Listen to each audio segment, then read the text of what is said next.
the club has been more going to the Golden Oldies. So I'd just like to have a few words from the current Golden Oldie, our Golden Queen, our Keeper of the Peace, our lovely lady, Queen Victoria.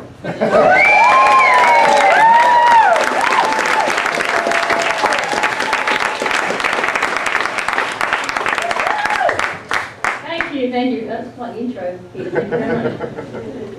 Do we have audio visual? Give it half an hour, it's a Panasonic. Okay. Hey, there you go. Alright. So you just pretend this is funny because you won't be able to see the joke. Okay, evening everyone. As Peter said, my name is Victoria, and a couple of years ago I took on the task of organising Jokers International, which is the touring section of our club, from the remarkable Mr. Stuart Wilson. There he is, Mr. Jokers International himself. Now, as it's been said, Stuart has been running JI for about 30 years, with dozens of successful tours under his belt, including, I think, every Golden Oldies but one. So you can imagine I had some pretty big shoes to fill.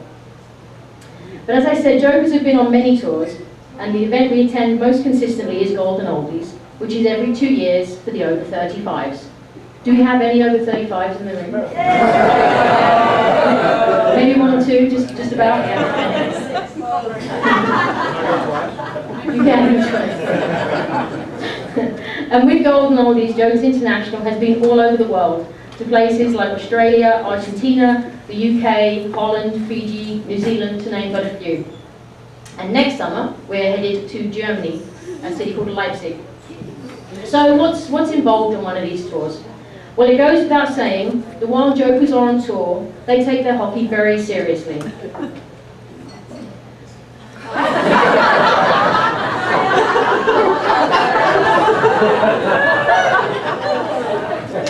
And of course, while we're all travelling the world together, we like to take in the local culture.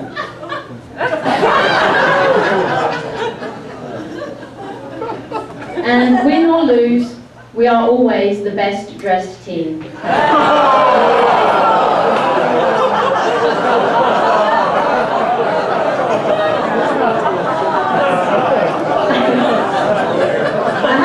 He isn't actually a joker, but that is a bear as you dare outfit if ever I saw. He was actually competing against Barb McDaniel and Dave McIntosh in the tie a ribbon on a goat race. I have never seen a goat run so fast. Okay, so I'm busted clearly. As you can see, much as we love to play hockey, it's really not about hockey at all. But hockey is a great reason for us to travel the world together. And doing that every 2 years with our many international Jokers friends makes it so worthwhile, even if we do wind up with more Roman numerals than an invading Roman army. So whether it's dancing a ceilidh in Edinburgh, riding with gauchos in Rosario, or tying ribbons on a goat in Hawaii, touring with the Jokers is without a doubt the best way to see the world. After all, where else but on a Jokers tour would you see our very own Mr. Don Tanner playing some very impressive hockey in the punishing Hawaiian heat as he celebrates his 83rd birthday.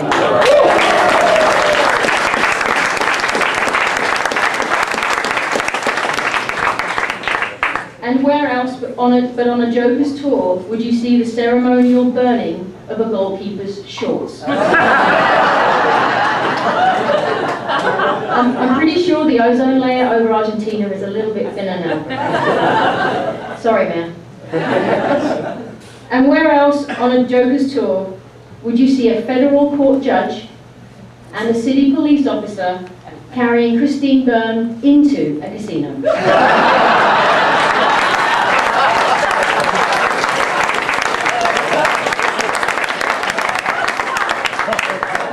I'm not making that up, So I hope those of you that are old enough will join us in Germany next year. And those of you that aren't yet 35, well, you need to grow older faster because I guarantee there are fun times ahead of you. Oh, and a quick tip for those up-and-coming touring virgins, if you're ever looking for the party room, just follow Christine. And as they say in Golden Oldies, Let the love of hockey take you places. And I really hope that you all do. Thank you.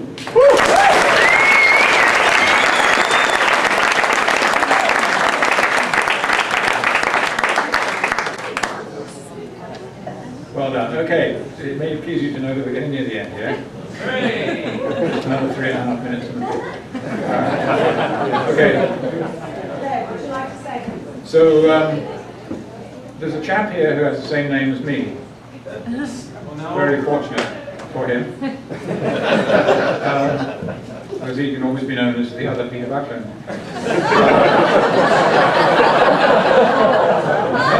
Not only was he president of the Canadian Field Hockey Association during the Montreal Olympics, with a lot of support from other jokers, as Stuart mentioned. He was also, I think, the main drive behind playing first-class hockey on artificial turf.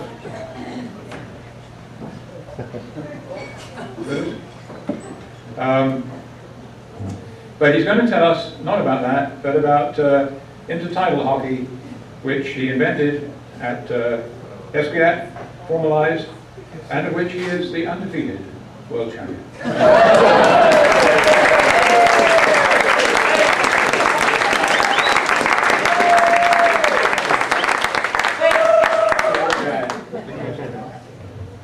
Stay closer. I'm the other guy, I guess. Where's Christine? You should have been a doctor. For years I've wondered why my ass is so itchy.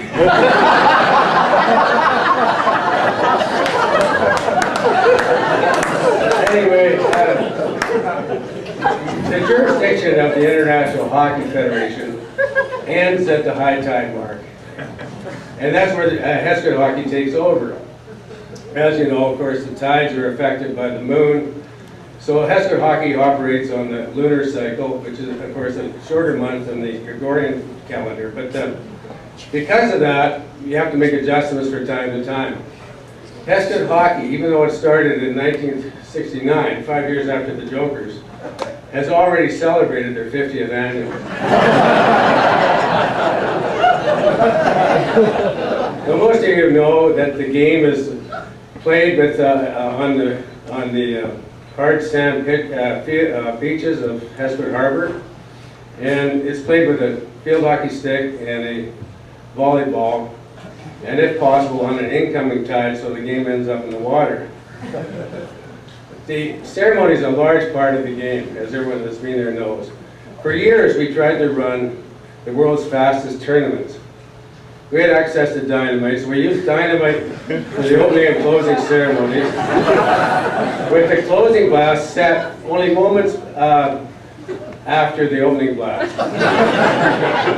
But one year, unfortunately, the fuse was timed wrong, and we closed the tournament before we opened it. So the clam control committee immediately went into action and figured, we got to close this thing. I mean, the only way to do it is to lower the flag. So then it became compulsory that night and thereafter to have a third blast, one where you blow the flagpole down.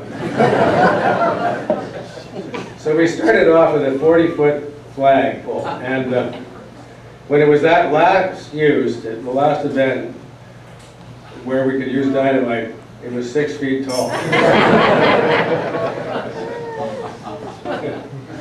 Now there's been 2 Joker weddings at Hesquet during annual events.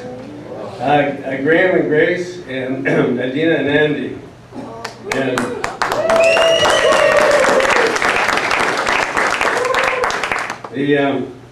And during the Barber inaugural, when champagne was being served on the beach, in came an RCMP cruiser. Hesquet Hockey was the prime suspect of a forthcoming $29 million drug bust. Now they soon figured out that they didn't have their man, so they took off. But the next night was the night where we're going to have clams, and they were pre-dug and hanging in sacks from this very same dock that the cruiser tied up on. So I went in there to, just before the evening meal, got the clams and have to take them over to the creek and wash them. But I recounted them. We had dug 1,400 clams, but there was only 1,000 left. So the story goes, the RCMP came in looking for 29 million clams, but left with only 400. Or the RCMP stole our clam chowder. Now, probably the most famous events in title hockey history occurred in Bermuda when Hesperid Hockey went there in 1977 and 1981. Now, it was difficult to rally the troops because title hockey players have a tendency to get claustrophobia when they play inland. But we managed to get the team there and we won the event. And never looked back. Now the title hockey history was recently compiled by Stuart and Richard Pybus. Not Stuart Pybus, but but then it's morphed into a full-blown Hesperid tidal wave history report. And that will be available soon in your local title hockey store. Just in time for the 100th anniversary, which is next year. That was a good line, actually. When you quite finished. That would be a good lunar adjustment. It is parabolic. We could have the 200th the year after. But no, the 100th anniversary of Cougar Annie's arrival at Boat Basin is in next year. So it's very significant. So I'd just like to close by mentioning in recent years, P.N. and Christine have rallied the Jokers troops several occasions, and it's been difficult to get permission to use the facilities because the foundation that was running the program was pretty well insolvent. But I am proud to say that that's changing.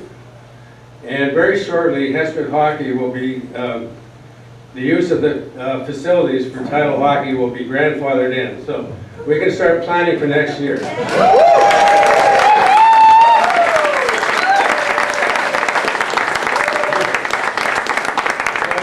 Everyone that knows how to do the title hockey hype should start it now. It is a bit clammy in here. And we'll get it done. We'll continue the tradition on. And this is the title hockey jacket. It's almost 40 years on. It was an Olympic judge jacket in Montreal, converted to under title conditions. And this has to be passed on. I think Christine is the one.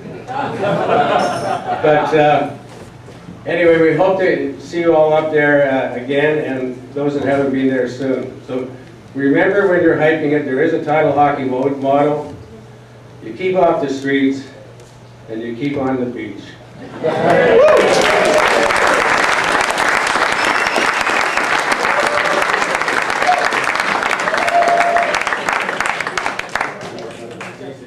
So if anybody wants to go, you just make a check for $200 payable to Peter Buckland. Which one?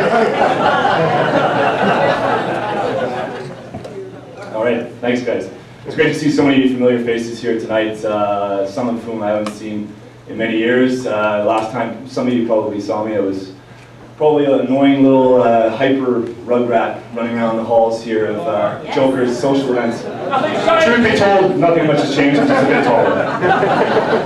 But I just wanted to say, in the midst of this wonderful occasion that's brought so many people together, Jokers and friends of Jokers of all different eras, to celebrate this amazing occasion here, significant milestone. I think it's important that we take this opportunity to pay tribute to those Jokers who have passed away over the years. As we look back fondly on the good times we've shared with them, we remember them in a number of different ways. We admire them as hockey players and teammates. We enjoyed socializing with them, sharing stories and laughs over a few beers, or in all likelihood, knowing the Jokers probably a lot more than a few. But most importantly, we simply cherish the friendships of some great, vibrant, fun-loving people who made a difference in our lives and also made a lasting mark on the Jokers as a club. We love them and we miss them, And even though they're no longer with us, you know that they're certainly here in spirit tonight. So with that, I'd like to ask everybody to please stand if you're not already standing, and let's observe a moment of silence to remember those who are no longer with us.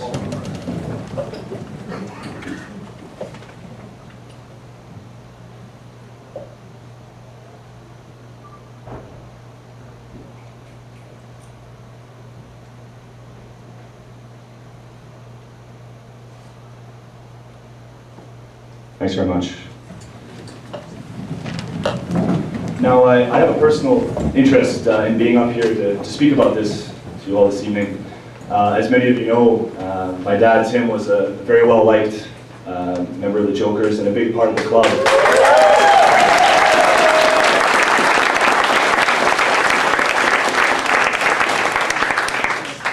From when he arrived from Ireland in 1969, all the way up to when he passed away about 9 years ago. He has been and will continue to be greatly missed by all of us. The Jokers became a family to him, just as they become a second family to me, having grown up around the Jokers, been around most of you for all of my life. And I'm proud to be up here as his son, and up here as part of the new generation of Jokers, to see another 50 years through.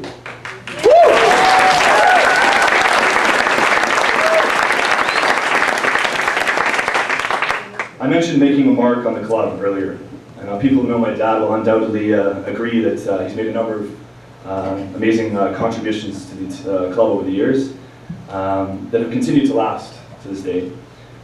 One of them was his adaptation of the song Delilah by Tom Jones, which he rewrote the lyrics for to a hockey theme many years ago, and it's been sung at a number of different tours over the years. So we thought it would be a great idea to have everyone sing it together this evening. So I didn't exactly get a chance to talk to anybody before, but I'm going to ask some of the Jokers alumni who are particularly familiar with this song to come up and help lead the group in song. Peter, you're welcome to do so. Larry, Savage, anybody who's got the knowledge of the song and can help people that may not be as familiar with it. Yeah, and it should be a lot of fun. So we'll get going with that. Yeah, we'll have the lyrics on the screen, but for those who maybe not are as familiar with the melody and stuff like that, we need people like Larry here. I don't know the words, so I'll have to...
keep moving here. No, I can't keep the time. All right. It was almost exactly 50 years ago. When you're ready. Almost exactly 50 years ago, John McBride captained the Australian team to a bronze medal in the Tokyo Olympics.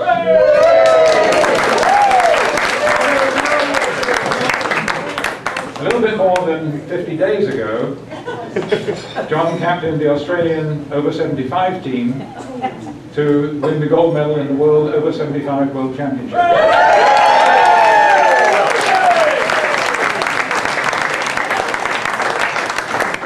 So although he's a Hawk, he's been a great supporter of Jokers, including coming on tour with us and doing 6-a-sides with us and supporting us down here at the club. And he's going to say a few words about Jokers and Canadian hockey.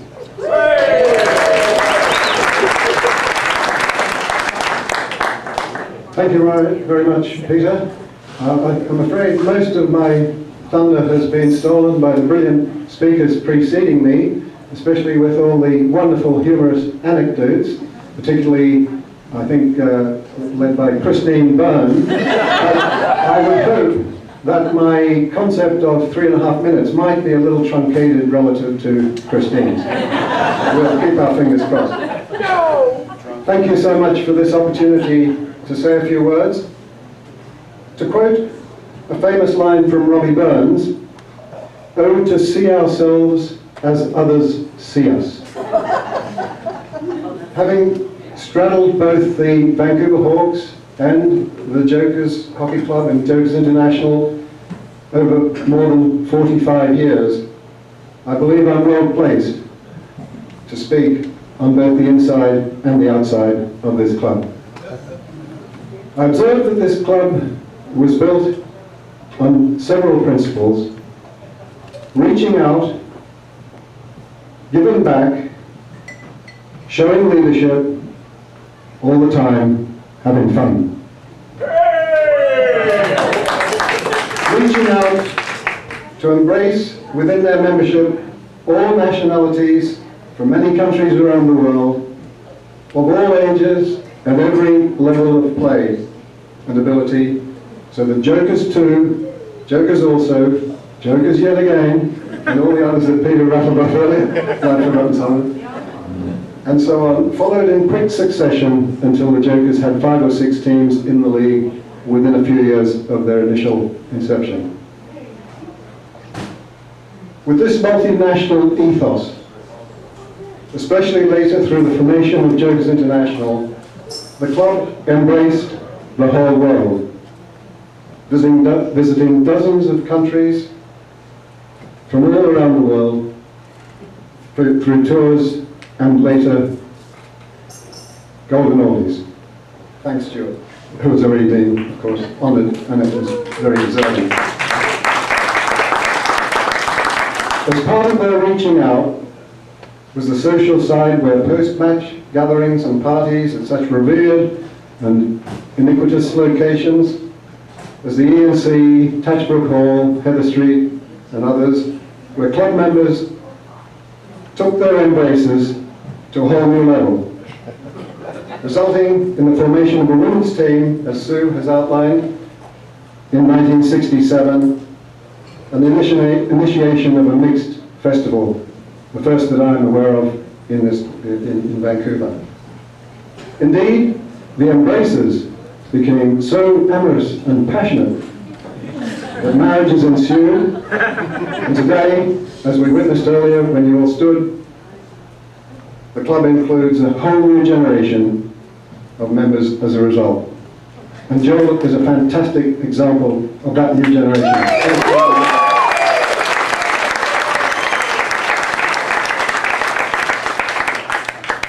But the club's prowess is not entirely restricted to off-the-pitch activities. That is a fair emphasis. And perhaps the big draw card. In the first dozen years of Jokers' creation as a club, they won 4 top division premierships. Peter said 3 earlier. I include one of the knockout tournaments as well, just to enhance the image. By the way, if anybody wishes to know the half-time scores in any of those games, see me after. Giving back is the other dominant theme of the club's illustrious history.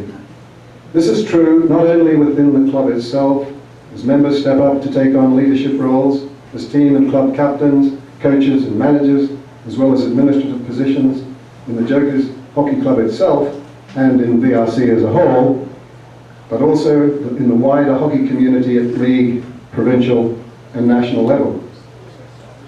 We must mention the first contribution on the playing field with BC and Canada representatives, too many to mention individually, except to highlight Olympians, Victor Warren, Pecan, John Young, who was here tonight, who all participated in the Tokyo Olympics, and Canadian team coaches and managers, such as, again, Victor Warren as a manager, Earl Hartley as a coach, Hash Kanji, Hash is here tonight, yes, who not only played for Canada and with Howie Fernandez in the first ever World Cup that Canada participated in. I was fortunate enough to be their coach at that time. And that was the famous World Cup where we defeated India, reigning world champions, and for the first time they've been beaten for a long time.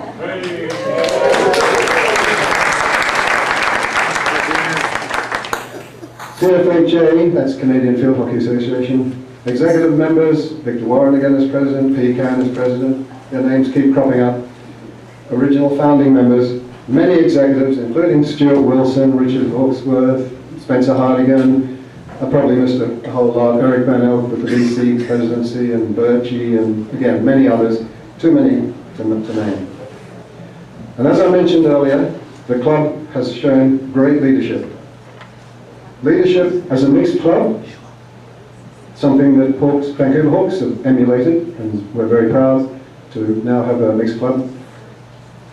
And fostering mixed hockey, as Sue mentioned, the first ever mixed recreation tournament. Leadership at California Cup.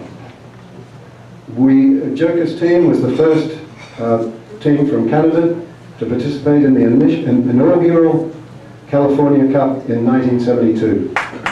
And even before that, Jokers and Hawks, pretty well a combination of those two teams, for 3 or 4 years, from 1969 when the Californians came up here to Vancouver, through 3 or 4 trips down there, a few trips back here for them, we helped to nurture the Californians until they got to the point of being able to host that California Cup in 1972 with 6 teams. Now, I gather, haven't been down there for a few years, there's 100 and something teams in California Cup. So we planted the seed, and I'm pleased that it's flourished. Leadership with synthetic turf hockey through Pecan and others, Victor. In fact, Victor and I were cohorts in going out to Empire Stadium in 1970 when it was first installed, and that was probably the very beginnings until, of course, up until 1976, where it was introduced for the first time ever in Montreal Olympics, and now, of course, synthetic turf. FIH made it mandatory after the Montreal Olympics, and now it's commonplace throughout the whole world. Virtually nobody plays by choice on grass these days. And the other is leadership in tidal hockey, which Pecan has already mentioned so eloquently. And nowadays, I was in, as Peter mentioned earlier, I was over in Europe, in The Hague, where the World Cups were being held. 15 World Cups, would you believe? The 2 big ones, men's and women's, the real ones, as I often refer to them. And the age divisions went over 40, 45, 50, 55, and over 75. But it was for the first time ever an over 75 tournament, which it was absolutely fantastic to participate in. And I've got the bug. And knowing that Don Tanner, a teammate of ours for many years, was playing at 83, I have to tell my dear wife, June, we've got at least another 8 years to go. Before I hang up my stick. The FIH very cleverly when they held all sorts of tournaments, under 18 tournament, all the Masters and Grandmasters tournaments, some special ball that they have over their tournament, and they held this international beach hockey tournament. Now, they chose the word beach hockey very, very carefully because they wanted to avoid infringing upon copyright and having to pay royalties to Pecan. I would like to join all of the others who have had the opportunity to wish Jokers Hockey Club and the Vancouver Rowing Club all the very best for the next 50 years.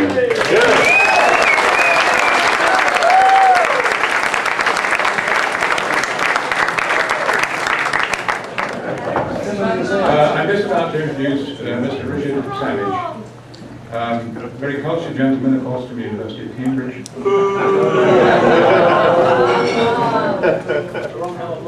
He's going to make a toast or two.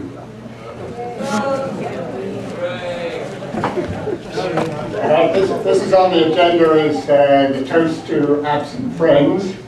But I think before we talk about the absent, we should talk about the present, because I think it's fantastic how many people are here, and people have come from all over the world, from Australia, Tokyo, England. A round of applause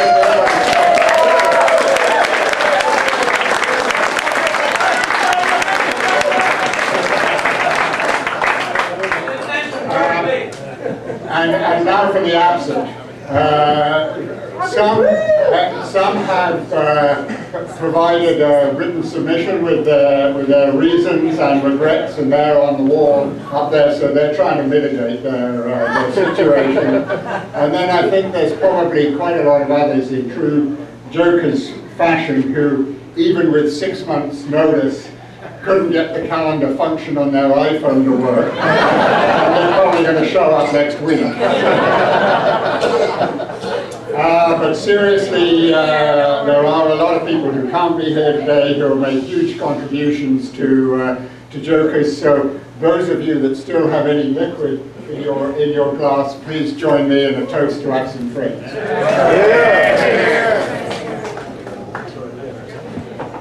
And now Philip Hack is going to make a toast to the club. Here's Philip. And Philip is... I had... You proposed a toast and you didn't toast yourself! I can't hear.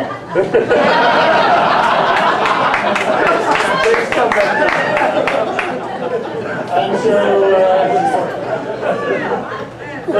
I had 3 reasons why Philip Hack was the perfect guy to propose a toast to the club, but then I found out this evening that there's actually a 4th reason: he saved Christine's life.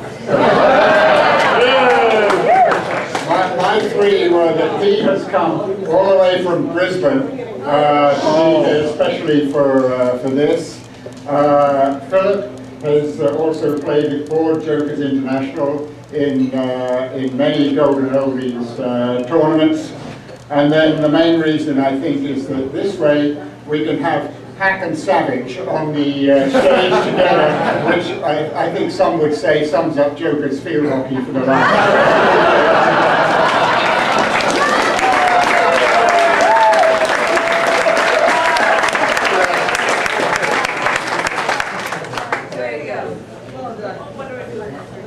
I'll start off by saying that I think it's great to be here this weekend.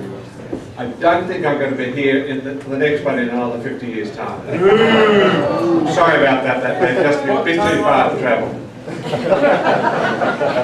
You have a marvellous club. You've got a marvellous history that we've heard about tonight. And in the 50 years that have gone, you have had some of the most extraordinary characters I've ever come across. It was a thrill to me to become involved with the Jokers in 1999 and to continue that involvement. Australians have long been known to be fond of a long weekend, and this is my long weekend in Vancouver. I hope that there will be another 50 years and another 50 years past that for the Jokers. I think for this toast, I think you should stand up and drink to the next 50 years of Jokers. The next 50 years.